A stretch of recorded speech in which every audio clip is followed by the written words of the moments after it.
Hello world, welcome back to Razor RC. Banggood sent me another radio, kind of in their inexpensive class. I think this is something like $30 or so. Really popular on their site, so I am not really that familiar with it, but tons of people buy this, and there are a few reviews of this, so I thought I would open one of these guys up. This is the Austar, A-U-S-T-A-R, AX5S. Maybe it's MX5S, I don't know. But anyways, 3-channel radio for your car or boat. I don't know what that means. Something about frequency, I don't know. Power. Low voltage warning, good. Takes 4 AA's, it looks like. Weighs 280 grams. Comes in any color as long as you choose black. Actually, a decent looking radio. Not much else going on here, so let's open this guy up. I have not looked inside yet.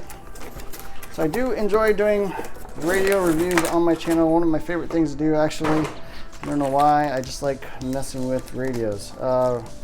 Tiny receiver, that is quite small. Short antenna as well. Looks like you got the 3 little plugs.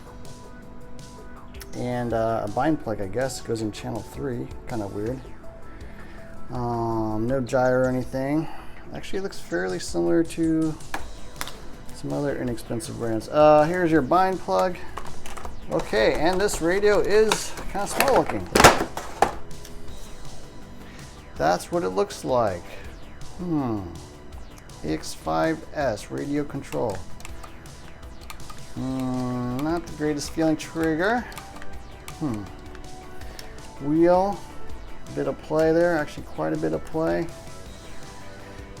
Throttle limiter, so that's kind of cool. Looks like you can set it to full, maybe medium, low. I don't know if that's 175/50 or 50/25. Huh.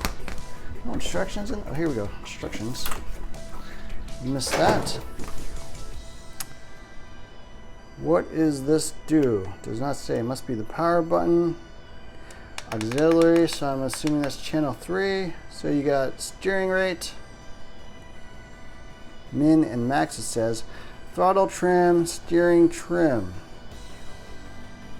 Okay, that's fine. Yeah, grip feels small, slightly awkward in the hand, trigger wise. Let's take a look at the batteries. Standard 4 AA's, no, well, these things will grab onto your batteries a little bit. Does not look like it comes out or anything. No batteries included in the box. And foam wheel, integrated antenna, 2.4 gigahertz. So yeah, this is definitely one of those budget radios. A little fake brake caliper there, and the wheel actually looks quite nice. Fake caliper though, looks a little cheap. On-off button. Yeah, so that's what you get inside the box there. So there's a little unboxing of the Austar AX5S. I'm going to be doing a full review of this as well, testing out on the track, checking performance, all that good stuff. If you enjoyed this video, hit the like, share, subscribe button. Look for more videos soon, and thanks for watching.